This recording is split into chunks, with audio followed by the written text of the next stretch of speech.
আসসালামু আলাইকুম ওয়া রাহমাতুল্লাহি ওয়া বারাকাতুহু। আলহামদুলিল্লাহি কাফা ওয়া সালামুন আলা ইবাদিহিল্লাযীনা ইসতাফা। আম্মা বা'দু ফাকাদ ক্বালা আল্লাহু তাআলা ফি কালামিহিল মাজিদ ওয়া ফুরকানিহিল হামিদ।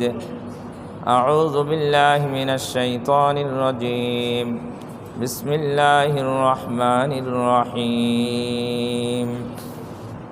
ওয়ালিকুল্লি উম্মাতিন জাআলনা মানসাকান লিয়াযকুরু ইসমাল্লাহি আলা মা রাযাকাহুম মিন বাহিমাতিল আনআম ফাইলাহুকুম ইলাহুন ওয়াহিদুন ফালাহু আসলিমু ওয়াবাশশিরিল মুখবিতিন।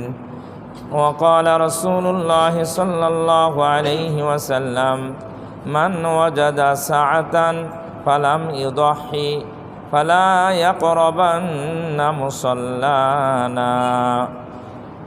وقال أصحاب رسول الله صلى الله عليه وسلم يا رسول الله ما هذه الأضاحي؟ قال سنة أبيكم إبراهيم عليه السلام أو كما قال عليه الصلاة والسلام. মোহতারাম মুসল্লিয়ান কিরাম, সমস্ত প্রশংসা আল্লাহ সুবহানাহু ওয়া তাআলার জন্য, যিনি বরকতময় জিলহজ মাসের প্রথম জুম্মায় তার পবিত্র ঘরে আমাদেরকে আসার তৌফিক দান করিলেন। সেই মহান আল্লাহ তাআলার দরবারে কালিমাতুশ শুকর আদায় করি, সকলেই পড়ি আলহামদুলিল্লাহ। অতঃপর অনন্তকাল পর্যন্ত অসংখ্য দরুদ ও সালাম বর্ষিত হোক আমাদের প্রাণ প্রিয় রাসূলের প্রতি, যিনি সব বিষয়ে আমাদেরকে পরামর্শ দিয়েছেন, দিক নির্দেশনা দিয়েছেন। তন্মধ্যে হতে এই জিলহজ মাসের বিশেষ করে প্রথম 10 দিনের করণীয় সম্পর্কে যিনি আমাদেরকে পরামর্শ দিয়েছেন, সেই রাসূলের শানে দরুদ ও সালাম পাঠ করি, সবাই বলি সাল্লাল্লাহু আলাইহি ওয়াসাল্লাম। আলোচনা শুরু করার আগে একটি মাসআলা বলবো। মাসআলাটা আমি ইতিপূর্বেও বলেছি, তারপরও বলবো। জুম্মার নামাজের আজান হয়ে গেলে, ধরেন আগেই চলে আসছেন মসজিদে, এসে কোনো নামাজ পড়বেন, নামাজ পড়তেই থাকবেন হারাম ওয়াক্ত বাদ দিয়ে, তাতে কোনো বাধা নেই। তাহিয়াতুল ওযু পড়েন, দুখুলুল মসজিদ পড়েন, নফল নামাজ পড়েন, কাজা নামাজ থাকলে কাজা নামাজ পড়েন, কোনো সমস্যা নেই। কিন্তু আজান হয়ে গেলেই মনে করবেন যে আজান হওয়ার পরেও বোধহয় কী করতে হয়, নতুন করে নামাজ পড়া লাগে, এইরকম কোনো বিধান নাই। আজান হয়ে গেল, এখন নতুন করে কি করা লাগবে, নামাজ পড়তে হবে, এইরকম কোনো বিধান নাই। বরং মসজিদে যখন ঢুকছেন হারাম ওয়াক্ত না হলে তখনই 2 রাকাত নামাজ পড়বে, এটা হলো বিধান। মসজিদে যখনই ঢুকবেন হারাম ওয়াক্ত না হলে তখনই কি করবেন, 2 রাকাত নামাজ পড়বেন। ওয়াক্ত আছে, হারাম ওয়াক্ত নয়, অনেক লম্বা সময় আছে, তখন নামাজ পড়তেই থাকবেন, নামাজ পড়তে পারবেন, কোনো সমস্যা নাই। কিন্তু আজান হয়ে গেল, এখন 2 রাকাত নামাজ পড়া লাগবে, এটা ভুল তথ্য। এটা কি? এটা ভুল তথ্য। হ্যাঁ, কাবলাল জুমা 4 রাকাত নামাজ আমরা পড়ব, জুমার নামাজ ফরজের আগে। এইটা বয়ানের পরে খুতবার আগে কি দেওয়া হয়, সুযোগ দেওয়া হয়। এটা আমাদের সারা দেশেই এটা কি আছে, নিয়ম আছে। এই একটা মাসালা ইতিপূর্বেও বলছি, আবারও বললাম। আরেকটি মাসালা আরও গুরুত্বপূর্ণ, সেটা হলো শুধু জুমার নামাজ নয়, 5 ওয়াক্ত ফরজ নামাজেই আমরা যখন ইমামের পেছনে ইক্তেদা করি, তে ইমাম যখন আল্লাহু আকবার বলে নামাজ শুরু করে, এই তাকবীরকে বলা হয় তাকবীরে তাহরিমা। এই তাকবীরটা নামাজের মধ্যে ফরজ তাকবীর। কি তাকবীর? এই তাকবীর বলে নামাজের ভেতরে ঢুকতে হয়। তাকবীর বলে নামাজের ভেতরে, কেউ যদি তাকবীরটা না বলে, বোঝেন নাই কি, খালি এরকম করে হাতটা বাঁধলো, হাতটা উপরে উঠাইল, হাতটা কি করলো, কিন্তু মুখে আল্লাহু আকবার বলল না, তাহলে তার তাকবীরে তাহরিমা হলো না। আমার কাছে খুব এটা আমি লক্ষ্য করে দেখেছি, অনেকের ঠোঁট নড়ে না, এরকম করে, তা তাকবীরটা বললো না বললো না? ভালো করে খেয়াল করবেন। প্রথম তাকবীরে তাহরিমা যদি না বলে শুধু হাত তুলে হাত বাঁধে, তাতে তার নামাজ হবে না। কারণ তাকবীরে তাহরিমা বলা হলো ফরজ, তো ফরজ বাদ দিয়ে কি নামাজ হবে? এটা ইমামের জন্যও বলা ফরজ, মুক্তাদির জন্যও বলা কি ফরজ। এটা ভুলে অলসতা করে খালি হাত এরম করে বেঁধে নিলাম, মুখে যদি তাকবীর না বলি তাহলে নামাজ হবে না। এটা আমরা খুব গুরুত্ব দিয়ে খেয়াল করে তাকবীরে তাহরিমা আল্লাহু আকবার বলে নামাজ শুরু করব। নামাজের ওঠা বসায় যে তাকবীর বলা হয়, এই তাকবীরটা হলো সুন্নাহ। ওঠা বসায় তাকবীর বলা হয় না? রুকুত যাইতেছেন, সেজদায় যাইতেছেন, সেজদার থেকে উঠতেছেন, এই তাকবীর, ওই একই তাকবীর আল্লাহু আকবার, এটা হলো বলা কি ইমামের জন্যও সুন্নত, মুক্তাদির জন্যও কি সুন্নত। কোনো কারণবশত ওঠা বসার তাকবীর যদি বাদ পড়ে যায় তাহলে নামাজ নষ্ট হবে না।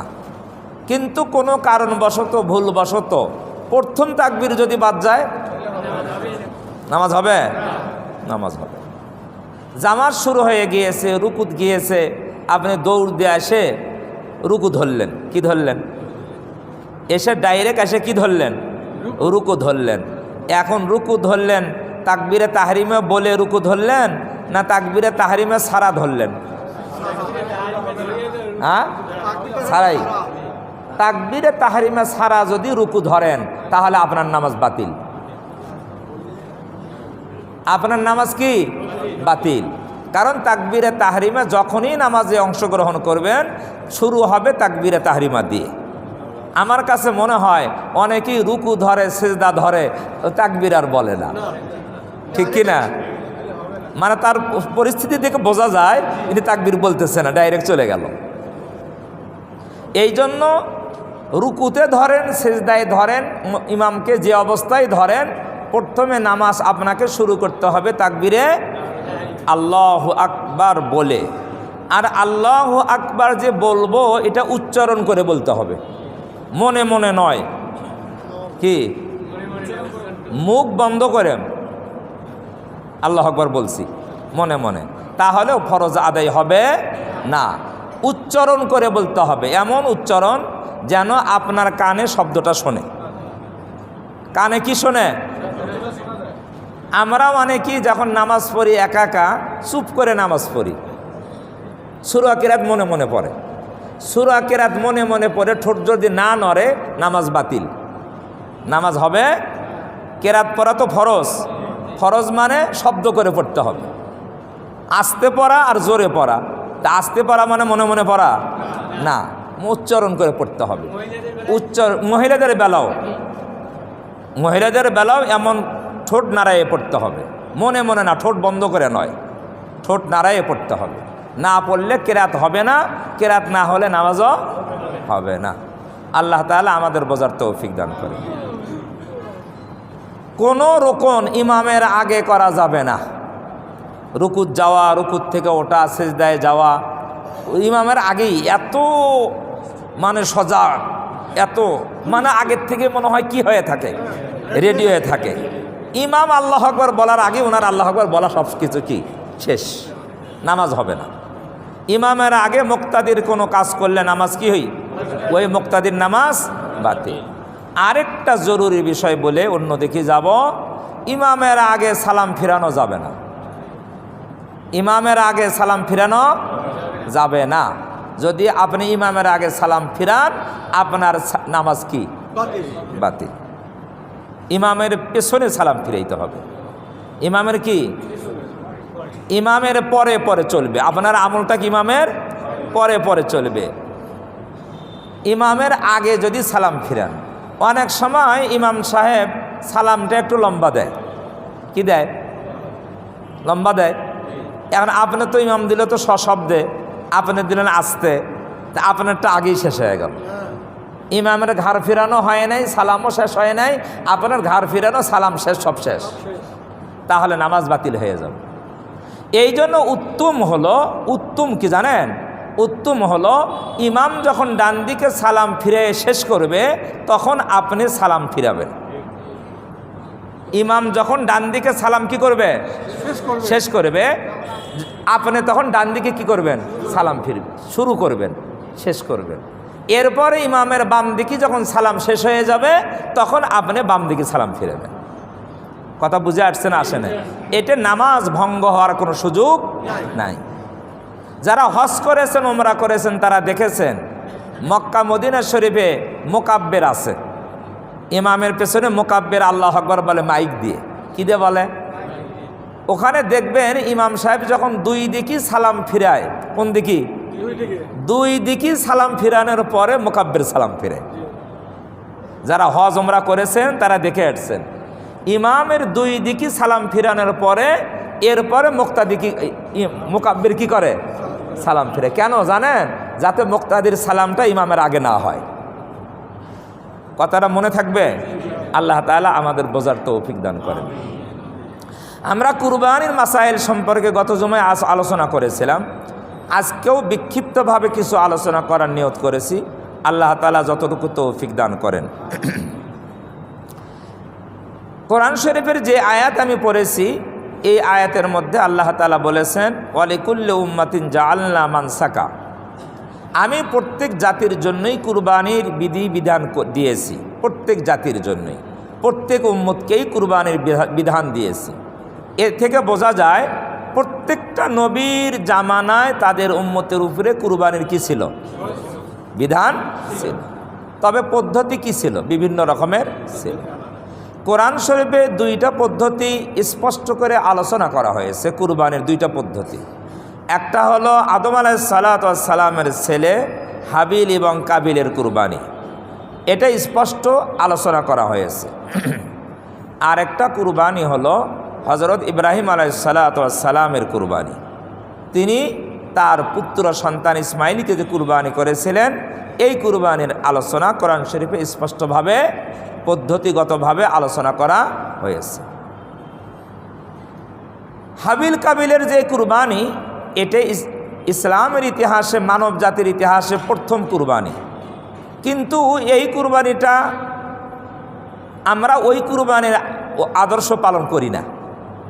আমরা যে কুরবানি দেই এটা কি নয়? ওই কুরবানির অনুসরণ নয়।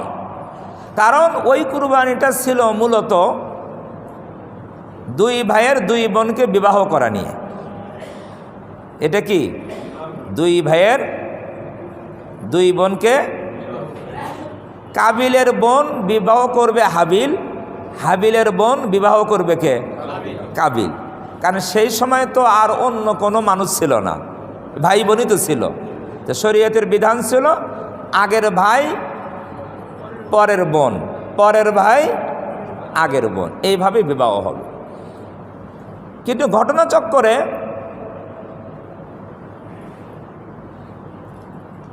কাবিলের বোন ছিল খুব সুন্দরী, আর হাবিলের বোন ছিল কুৎসিত। নবী যখন শরীয়তের বিধান আদম আলাইহিস সালাম বলে দিলেন, কাবিল কয় যে না, আমার বোন সুন্দরী, আমি আমার বোনকেই বিয়ে করব। কাবিলের বোনকে আমি কি করব না? বিয়ে করব না। তাহলে তখনকার শরীয়ত কি মানা হলো না অমান্য হলো? অমান্য করা হলো। তখন আদম আলাইহিস সালাম এই দ্বন্দ্ব নিরসন, কি নিরসন? দ্বন্দ্ব হয়েছে না? এই দ্বন্দ্ব নিরসনের জন্য বললেন যে তোমরা দুইজনই কুরবানি করো। কি করো? যার কুরবানি কবুল হবে তার সাথে কি হবে? বিয়ে। আকলিমা নাম ছিল কাবিলের বোন, তার সাথে কি হবে? বিয়ে হবে। এখন বাবার আদেশ পেয়ে দুই ভাই কি করলো? কুরবানি করলো। কুরবানি করে পাহাড়ে রেখে আসলো। আল্লাহর পক্ষ থেকে কুরবানি কবুলের পদ্ধতি ছিল, যার কুরবানি কবুল আল্লাহর পক্ষ থেকে আগুন এসে ওই কুরবানির পশুকে পুড়ে ভস্ম করে দিত। তা হাবিলের কুরবানি কবুল হলো, আর কাবিলের কুরবানি কি হলো না? কবুল হলো না। এটার দ্বারাই দ্বন্দ্ব নিরসন হলো কি হলো না? এখন ফয়সালা হয়ে গেল যে এই কাবিলের বোনকে কে বিয়ে করবে? হাবিল বিয়ে করবে। যেটা শরীয়তের বিধান ছিল ওই পক্ষেই তো আল্লাহর বিধান যাবে। আল্লাহর কবুল কি শরীয়তের বিপক্ষে যাবে না পক্ষে? পক্ষে। হাবিলের কুরবানি যখন কবুল হলো তখন কাবিল বুঝতে পারলো যে কাবিলের বোনকে বিয়ে করবে কে? হাবিল। এটা কাবিল মেনে নিতে পারল না। আমাদের দেশে অনেক সময় আছে না, জমি নিয়ে গন্ডগোল হয়। জমির আইলে যদি তাল গাছ থাকে, তো এখন কয় যে বিশের মানি তাল গাছ আমার, বিশের মানি সীমানা গেছে তাল গাছে অন্যজনের ভাগে, আমিন দিয়ে মাপছে, তারপরও তাল গাছ ছাড়বে না। তো কাবিল এইরকম, তাল গাছ ছাড়বে না। কাবিল কয় যতই কবুল হোক আর না হোক আমি কি করব? আমার বোনকেই বিয়ে করব, আমি এটা মানি না। রাগে রাগান্বিত। এরপরে কাবিল বলল কলালা আক্তুলান্নাক, হাবিলকে বলল তোকে মজা দেখাইতেছি, তোর কুরবানি কবুল হয়েছে আর তুই আমার বোনকে বিয়ে করবি, তোকে মজা দেখাইতেছি, আমি তোকে হত্যা করব। কি করব? কলা লা আক্তুলান্নাক, কোরআন শরীফের আয়াত বলতেছি। কাবিল বলল আমি তোকে কি করব? হত্যা করব। আমার বোনকে বিয়ে করবি, আমি তো বিয়ে করব। এখন হাবিলের কি বলা দরকার? হাবিলকে তো হত্যা করতে চাইল। হাবিল উত্তরে বলল কলা ইন্নামা ইয়াতাকাব্বালুল্লাহু মিনাল মুত্তাকিন। হে কাবিল শোনো, আমার কুরবানি কবুল হয়েছে, তোমার কুরবানি কবুল হয়নি, এখানে আমার কোনো দোষ নাই। কি নাই? দোষ নাই। বরঞ্চ আল্লাহ তাআলা মুত্তাকিদের কুরবানি কি করে? কবুল করে। তোমার মধ্যে তাকওয়ার অভাব, এই জন্য তোমার কুরবানি কি হয় নাই? কবুল হয় নাই। আমার ভেতরে তাকওয়া আল্লাহ দান করেছে, এই জন্য আমার কুরবানি কি হয়েছে? কবুল হয়েছে। উনি এই জবাব দিলেন।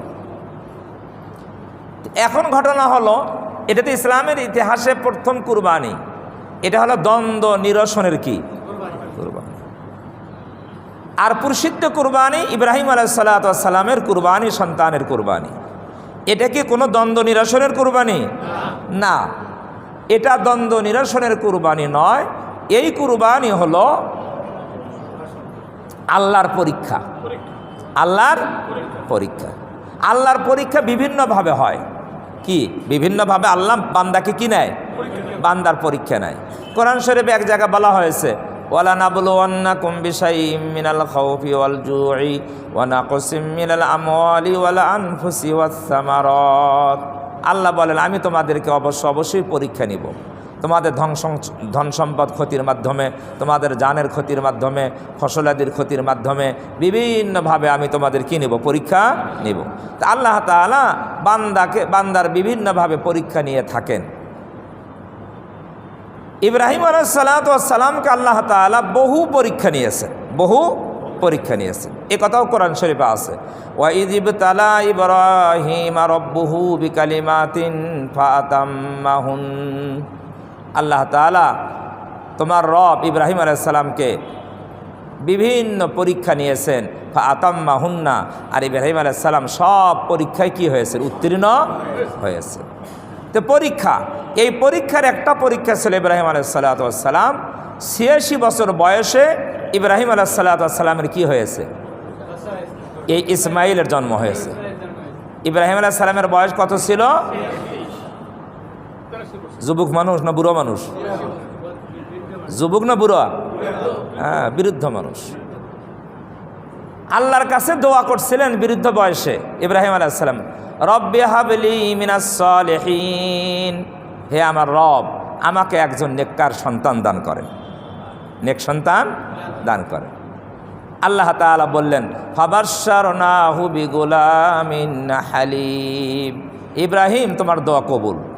দোয়া কি কবুল? তুমি দোয়া চাইলে, সন্তান চাইলে, আমি দোয়া কবুল করলাম। ফাবাশশারনাহু, আল্লাহ বলেন আমি ইব্রাহিমকে সুসংবাদ দিলাম। কি দিলাম? ফাবাশশারনাহু বিগুলামিন হালিম, ধৈর্যশীল সন্তানের সুসংবাদ দিলাম। এই ধৈর্যশীল সন্তান হলো ইসমাইল। কে? ইসমাইল। ইসমাইল আলাইহিস সালাতু ওয়াস সালামের সুসংবাদ আল্লাহ তাআলা দিলেন। তার মানে ইব্রাহিমের দোয়া কবুল। আল্লাহ তাআলা এই বার্ধক্য সময়ে ইসমাইলকে দান করলেন। এই ইসমাইলের বয়স যখন বাবার সাথে চলাফেরার করার উপযোগী হলো। ফালাম্মা বালাগ মাআহু সাইয়া, ইব্রাহিম আলাইহিসসালাম ইসমাইল আলাইহিসসালাম বাবার সাথে যখন চলাফেরা করার কী হলো, বয়সে উপনীত হলো। মুফাসসিররা বলছে এই বয়স 9 থেকে 13 বছর এর ভেতরেই ছিল। 9 থেকে 13 বছরের বয়স। এই বয়সের ভেতরে আল্লাহ তাআলা বলেন এই বৃদ্ধ অবস্থায় এতদিন পরে এই সন্তান যে আল্লাহ তাআলা দান করছেন, এই সন্তানের মহব্বত ভালোবাসা বাবার অন্তরে কম না বেশি? হ্যাঁ, একে তো এই সন্তানকে জন্ম হওয়ার পরে শিশু সন্তান, কোলের সন্তানকে মক্কার সেই জনমানবহীন এলাকায় বনবাস দিয়ে গেছে, এটা একটা পরীক্ষা ছিল, এটা তো জানেন। এরপরে যখন এই বয়স হলো তখন আল্লাহ বলে এই সন্তানকে কি দাও, কুরবানি দাও। এটা হলো পরীক্ষা। এটা কি পরীক্ষা? এই পরীক্ষার মূল উদ্দেশ্য কি? বান্দাকে পরীক্ষার মূল উদ্দেশ্য হলো আসলে আল্লাহ যখন বান্দার কাছে কোনো কিছু চায়, আল্লাহ মূলত বান্দার কাছে ওই জিনিসটা ডাইরেক্ট চায়, কিন্তু আল্লাহ চাওয়ার পরও ওই জিনিসটা নেন না। ভালো করে বুঝবেন, আল্লাহ চায় যে বান্দা এটা আমাকে দাও, কিন্তু আল্লাহ ওই জিনিসটা গ্রহণ করেন না। তো গ্রহণ করেন না, তাহলে চায় কে? চাই এই জন্য যে আমি চাইলাম দেখি বান্দা দেওয়ার জন্য প্রস্তুত আছে কিনা। এই যে প্রস্তুত আছে কিনা, এইটা হলো পরীক্ষা। প্রস্তুত দেওয়ার জন্য প্রস্তুত আছে কিনা এইটা দেখবে আল্লাহ তাআলা। অন্তর থেকে না মৌখিক? অন্তর থেকে দেওয়ার, আমি চাইলাম অন্তর থেকে বান্দা দেওয়ার জন্য প্রস্তুত আছে কিনা এইটা আল্লাহ দেখতে চান। যদি বান্দা অন্তর থেকে আল্লাহকে দেওয়ার জন্য প্রস্তুত থাকে তখন আল্লাহ বলে তুই পরীক্ষায় পাস। পরীক্ষায় কি? আর যদি অন্তর থেকে বান্দা আল্লাহকে দেওয়ার কোনো প্রস্তুতি না থাকে তাহলে পরীক্ষায় পাস না ফেল? ফেল। আল্লাহ চেয়েছেন ইসমাইলকে কুরবানি করো, কিন্তু ইসমাইলের কুরবানি কি আল্লাহ গ্রহণ করেছেন? ইসমাইলের কুরবানি কি হয়েছে? হয় নাই। ইসমাইলের কুরবানি হয়নি। তাহলে তারপরও আল্লাহ বলছেন কদ সাদ্দাক্তা রুইয়া, হে ইব্রাহিম আপনি তো আপনার স্বপ্নকে সত্যে পরিণত করে দেখাইয়া দিলেন। স্বপ্ন দেখতেছে না? আন্নি আজবাহুকা ফানজুর মাযা তারা। ইসমাইলকে ইব্রাহিম আলাইহিস সালাম বলেছেন আমি তোমাকে কুরবানি করতেছি, এটা স্বপ্নে দেখেছি। আচ্ছা বলো তোমার রায় কি, তুমি কি রাজি আছো? ছেলের কাছে কি চাইতেছে? অনুমতি, পরামর্শ করতেছে। তুমি কি রাজি আছো? আমি তো স্বপ্ন দেখছি তোমাকে জবাই করতেছি, তুমি কি রাজি আছো? বাপ কা বেটা সিপাহী কা ঘোড়া, কুছ না হো থোড়া থোড়া, এটা কথা আছে না প্রবাদ? বাপের মতনই কি বেটা, কিছু না হলেও তো কিছু থাকবেই। যখন ইব্রাহিম আলাইহিস সালাম ইসমাইলকে বললেন আমি তো স্বপ্ন দেখছি তোমাকে জবাই করতেছি, তোমার রায় কি, মতামত কি? ইসমাইল বাবার মতনই জবাব দিলেন, ক্বালা ইয়া আবাতি ফাল মা তুমার সাতাজিদুনি ইনশাআল্লাহু মিনাস সাবিরিন। হে আমার পিতা ইব্রাহিম, ইয়া আবাতি ফাল মা তুমার, আপনাকে যা আদেশ করা হয়েছে আপনি তা বাস্তবায়ন করুন। বাবা বললেন স্বপ্ন দেখেছি, ছেলে বলে আপনাকে যা আদেশ করা হয়েছে। স্বপ্ন কি আদেশ হয়? স্বপ্ন কি বাস্তব হয়? সব। এখানে অনেক মাসআলা রয়েছে।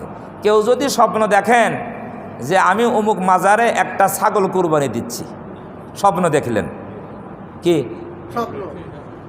অমুক বড় একটা গাছের গোড়ায় একটা কুরবানি দিচ্ছি, স্বপ্ন দেখলেন, তাহলে এই স্বপ্ন দেখে এই কুরবানি দেওয়া প্রয়োজন আছে না নাই? স্বপ্ন কিন্তু দেখছেন। ইব্রাহিম আলাইহিস স্বপ্ন দেখছে সন্তানকে কুরবানি দিচ্ছেন, কুরবানি দিচ্ছেন কিনা দেন নাই? এখন আপনিও একজন মুমিন মুসলমান স্বপ্ন দেখলেন আমি অমুক মাজারে কুরবানি দিচ্ছি, এখন বলেন এই কুরবানি দেওয়া কি জরুরি না জরুরি নয়? হ্যাঁ না। শরীয়ত বিরোধী কোনো স্বপ্ন কেউ যদি দেখে তাহলে এই স্বপ্ন বাস্তবায়ন করা জরুরি নয়, করা যাবে না। শরীয়ত সম্মতও যদি কোনো স্বপ্ন দেখে, তারপরও সেই স্বপ্ন বাস্তবায়ন করা জরুরি নয়। নবীদের স্বপ্ন হলো ওহী। কার স্বপ্ন? নবীদের। ইব্রাহিম আলাইহিস সালাম জলিলুল কদর নবী ছিলেন, এই জন্য ওনার স্বপ্ন কি? ওহী। আমরা আপনাদের স্বপ্ন কি নয়? ওহী নয়। আমরা যাই স্বপ্ন দেখি না কেন, এটা বাস্তবায়ন করা জরুরি নয়। জায়েজ হলেও জরুরি নয়, আর না জায়েজ যদি কোনো স্বপ্ন দেখি, এটা তো আরও নিষিদ্ধ। কথা বুঝে আসছে না? আসে নাই? ইসমাইল আলাইহিস সালাম 12-13 বছরের ছেলে, সে বলতেছে আপনাকে যা হুকুম করা হয়েছে আপনি তা বাস্তবায়ন করুন। তাহলে ইসমাইল মাসলা জানে যে নবীদের স্বপ্ন কি? ওহী। কথা বুঝছেন না বোঝেন নাই? আমরা অনেকে বুড়া হয়ে গিয়েছি, তারপরও জানি না নবীর স্বপ্ন কি? ওহী। 13 বছরের ছেলে জানে, মাসলা জানে, নবীর স্বপ্ন কি? ওহী। এই জন্য বাবাকে বলতেছে আপনাকে যে আদেশ করা হয়েছে তা আপনি কি করুন? বাস্তবায়ন করুন। তার মানে আমি কুরবানি হওয়ার জন্য কি? রেডি। আপনার উপরে যে হুকুম তা বাস্তবায়ন করুন। আপনি আমাকে মেসেজ দিলেন, আমি প্রস্তুত। এরপরে উনি বললেন, কাজটা কি সহজ না কঠিন? ছেলেকে কুরবানি করা সহজ? নিজে কুরবানি হওয়া সহজ না অনেক কঠিন? ইতিহাসে এরকম ইতিপূর্বে কোনো ঘটনা ঘটে নেই। তাহলে এটা অনেক কঠিন একটা কাজ। নিজেকে, নিজের গলাকে ছুরির নিচে শোয়াইয়া দেওয়া, এটা কঠিন কাজ। এটা তো মানুষের পক্ষে অসম্ভব। ইসমাইল আলাইহিস সালাম বললেন, আপনি এই হুকুম বাস্তবায়ন করুন। সাতাজিদুনি ইনশাআল্লাহু মিনাস সাবিরিন। আপনি ইনশাআল্লাহ, আল্লাহ যদি চান, আপনি আমাকে ধৈর্যশীলদের অন্তর্ভুক্ত পাবেন। ধৈর্যশীলদের কি পাবেন? উনি যদি বলতেন আমাকে আপনি ধৈর্যশীল পাবেন, এটা একটা কথা। আমাকে কি পাবেন? আর উনি বলছেন ধৈর্যশীলদের অন্তর্ভুক্ত পাবেন। আচ্ছা বলেন তো, দুই কথার মধ্যে পার্থক্য আছে না নাই? হ্যাঁ,